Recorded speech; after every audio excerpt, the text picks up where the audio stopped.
Welcome to Defense Briefing. The content of the briefing includes: Europe moves into a new world after a crippling energy crisis. Will US-Philippine military ties make Manila a Chinese target? NATO's steadfast defender exercises mark return to Cold War schemes, Russia says. Iran launches satellite that is part of criticized program as regional tensions rise. Say you're sorry, Russia's trend for humiliating videos. Europe moves into a new world after a crippling energy crisis. Bloomberg. Europe is benefiting from record gas reserves and a relatively mild winter, which have helped push gas prices down. However, Europe still needs to deal with the challenges of relying more on renewables and the intermittency of power generation, as well as finding alternatives to Russian gas. The region is also at risk from supply disruptions or extended periods of cold weather. Will US-Philippine military ties make Manila a Chinese target? South China Morning Post. The U.S. prepositioning military supplies in the Philippines has raised concerns that parts of the country could be targeted by Beijing in a U.S.-China war. The shipment of 147 million liters of U.S. Navy fuel from Pearl Harbor to Subic Bay in the Philippines has been viewed with suspicion by Philippine Senator Amy Marcos, who said it demanded an explanation. Experts have warned that the Philippines, which granted the U.S. troops access to 4 military bases last year, could be targeted by China in the event of a conflict between the U.S. and China in the South China Sea. The move by the U.S. highlights the growing military ties between the two countries. The U.S. Embassy has stated that the shipment was coordinated with Manila and was one of multiple shipments of safe, clean fuel. NATO's steadfast defender exercises mark return to Cold War schemes, Russia says. Yahoo! Russia's Deputy Foreign Minister, Alexander Grushko, has claimed that NATO's Steadfast Defender 2024 exercises demonstrate an irrevocable return of the alliance to Cold War policies. NATO announced on Thursday that it would be launching its largest exercise since the end of the Cold War, involving 90,000 troops. The drills will simulate how U.S. forces could reinforce European allies in the event of conflict with a near-peer adversary, such as Russia. Grushko argued that the exercises are part of a hybrid war waged by the West against Russia. Iran launches satellite that is part of criticized program as regional tensions rise. South China Morning Post. Iran has launched a satellite into its highest orbit yet, according to state-run media. The launch, which was part of Iran's Revolutionary Guard space program, has raised concerns in the West about Tehran's development of intercontinental ballistic missiles. The U.S. has previously called on Iran to stop any activity involving ballistic missiles that are capable of delivering nuclear weapons.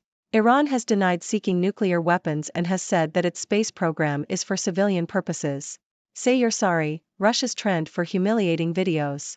BBC. Apology videos have become increasingly prevalent in Russia since the invasion of Ukraine in 2014. The videos, which have spread from social media to state TV in Chechnya and the North Caucasus, are used to humiliate critics of the war with Ukraine and to intimidate those who fail to support it. Some of the videos feature people apologizing for offenses against Kremlin ideology. There have been allegations that the videos are recorded under duress. Netanyahu steadfast against Biden's two-state hopes as hostage families protest. The Sydney Morning Herald. Israeli Prime Minister Benjamin Netanyahu has rejected U.S. President Joe Biden's suggestion that creative solutions could bridge wide gaps between their views on Palestinian statehood. Netanyahu stated that he will not compromise on full Israeli control over Gaza and that this is contrary to a Palestinian state. Thousands of Israelis protested in Tel Aviv, calling for new elections, and others demonstrated outside the Prime Minister's house, joining families of the hostages held by Hamas and other militants. Netanyahu is under pressure to intensify the war against Hamas from members of his right-wing ruling coalition, but is also facing calls for restraint from the United States. He has said that Israel must fight until it achieves complete victory and Hamas no longer poses a threat, but has not outlined how this will be accomplished. A member of Israel's war cabinet, former Israeli Army Chief Gadi Eisenkot, has called a ceasefire the only way to secure the hostages' release, implying criticism of Israel's current strategy. Very dangerous, Zelensky on Trump's claim he could end Russia-Ukraine war within 24 hours. CNN. Ukrainian President Volodymyr Zelensky has expressed concern over Donald Trump's suggestion that he could end the Russia-Ukraine war in one day if he returns to the White House. Zelensky described Trump's boast as very dangerous and said that he is stressed by the idea that Trump might unilaterally make decisions that do not work for Ukraine or its people. Zelensky also expressed concern about what Trump's post-war scenario would look like. He invited Trump to visit Ukraine and share his ideas on how to end the war. Understanding a week of missile strikes across Middle East. BBC. The Middle East has experienced a surge in violence in recent weeks, leading to concerns over further conflict in the already unstable region. Iran unexpectedly attacked a Sunni Muslim militant group in Pakistan, leading to tensions between the two countries. The U.S. Navy launched missile strikes against the Houthi Zaidi Shia movement in Yemen, which has vowed to target Israeli-linked boats. The Houthis hit 2 U.S. vessels in the Gulf of Aden, raising the possibility of further U.S. strikes and Iranian retaliation. Iran fired missiles at what it claimed were Israeli targets in Iraq and Syria, prompting fears of escalation between Iran and Israel. Israel and Hamas have continued their intense fighting in Gaza, with high numbers of casualties on both sides. Turkey carried out airstrikes against Kurdish militants in Iraq and Syria, and Jordan launched rare airstrikes across its border with Syria, reportedly targeting drug smugglers. The U.S. military personnel in Iraq are being evaluated for traumatic brain injuries after being targeted by Iranian-backed militants. The escalating violence has heightened concerns of further conflict in the region. U.S. personnel injured in missile attack on Iraq base. BBC. A missile attack on an airbase in western Iraq has injured a number of U.S. military personnel. The attack targeted the Al-Assad airbase, which hosts American troops, and was claimed by a group called the Islamic Resistance in Iraq. The U.S. military said most of the missiles were intercepted, but some hit the base. This attack is the latest in a series of attacks on U.S. positions in Iraq and Syria by Iran-backed militias. U.S. forces also carried out an airstrike on the Houthis in Yemen, targeting a launch site aimed at the Gulf of Aden. Iran has carried out several missile strikes in recent days against targets in Syria, Iraq, and Pakistan. Iran has accused Israel of carrying out an airstrike in Damascus that killed 5 senior members of Iran's security forces. Unprecedented spike in terror threats amid Israel-Hamas war, top UK terrorism official says. Yahoo!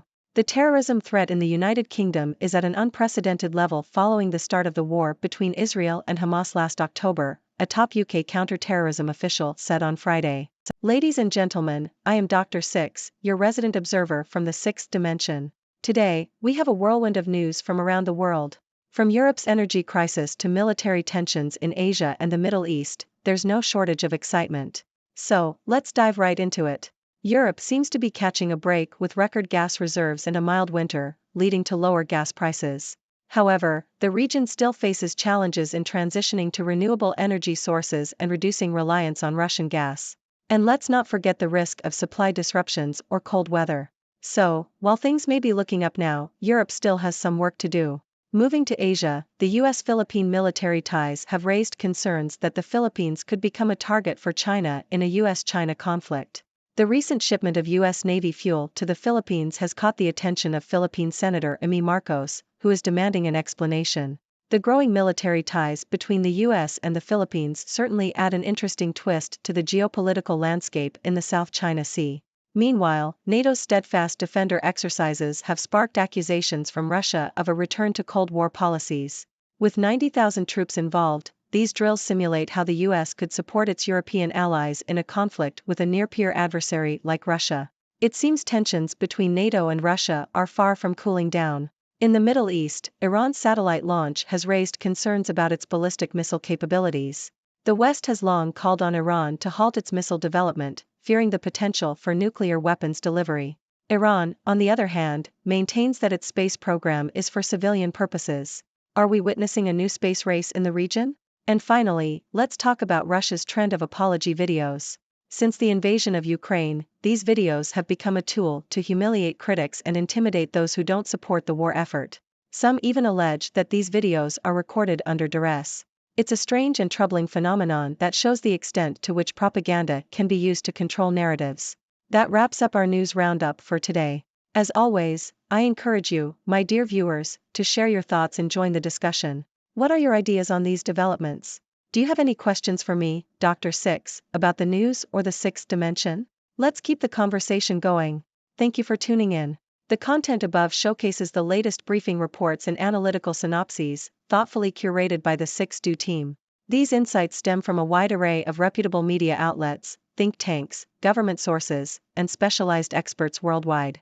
We encourage you to explore these sources for a comprehensive perspective. Keep in mind that while the content may not always align with the official standpoint of 6Do Brief, it's not meant to be taken as absolute directives for decision-making.